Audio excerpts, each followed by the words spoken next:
nga zolekera okwera ssaawa 5 ez'okumakya. Omukulembeze w'eggwanga General Yoweri Habulwa Museveni ayise ku kibanja kye ekya Twitter ng'abika abadde omukubiza w'ekikolo eggwanga olukulu Jacob Oulanyah afiiridde mu kibuga Seattle kya Amerika.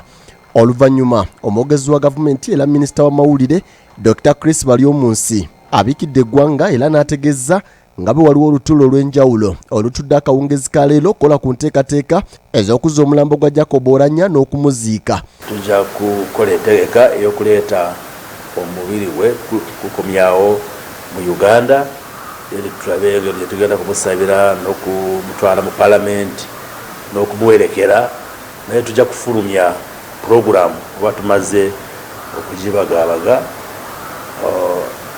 tujja kugifulumya tugiwe public, naye kati tunaba kutuula kuteesa, naye kati wiiki egitutandise yonna ejja kuba yakolaba nti bode ekomawo mu ggwanga, then tukole ne puroguramu engeri gye tugenda okukola byonna ebyetaagisa okutuuka okumutwala ku bakage omoro esuubire gye tugenda okumuziika. Gavumenti ekakasizza ng'Oulanyah bw'alwalidde akabanga era nga bwe bamutwalira mu Amerika okufuna obujjanjabi embeera yali egaanyi oluvannyuma lw'okulemererwa abasawo mu ddwaliro e Mulago ne Nakasero. Ffenna tukimanyi tabadde tayewulira bulungi mu nnaku eziwedde kuva twakamuwa akalulu ak'obwa sipiika teyabeera bulungi, yagendako ne wabweru Dubai ne bamulongoosa n'akomawo. Kimanyi nti yali agenda ku medical reviews n'agenda ne Mulago ne Nakasero hospital, then ne bamutwala abasawo ne bamurefaringa wabweru n'agenda e America, so tabadde bulungi.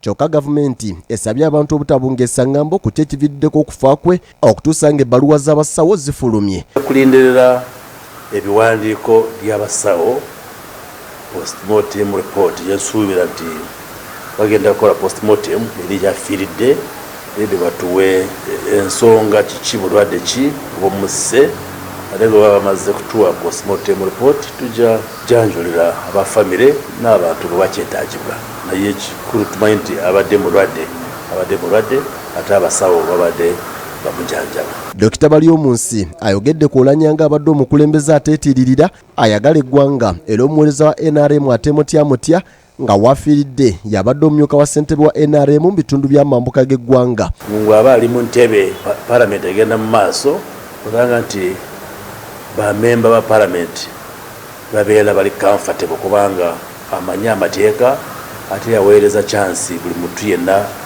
ayagala okwogera mu Palamenti, ate ne ofisi ye abadde ayaniriza buli muntu yenna amutuukirira kubanga ng'ababaka olusobola olina ensonga zoyagala kubuulira sipiika n'akukkiriza n'ozireeta ku fulowa ya Palamenti. Mu kiseera kino omutimbagano gwefuza obubaka obusaasira ssaako n'okukungubagira abadde sipiika wa Palamenti Jacob Oulanyah era yali mukama we mu bisanja bye by'omumyuka wa sipiika wa Palamenti okuva mu 2011 paka 2021. Rebecca Alitwala Kadaga mu bubaka bwe bw'ayisizza ku mutimbagano asaasidde nnyo ab'enju y'Oulanyah, abaana, ekibiina kya NRM ssaako omukulembeze w'eggwanga olw'okufiirwa kuno. Bono si bwe bubaka bwokka wabula n'obulala bukyayiika nga mazzi.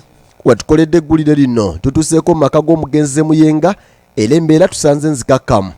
Ssesanga batte BBS Telefayina, Kampala. Amyuka omukubiriza wa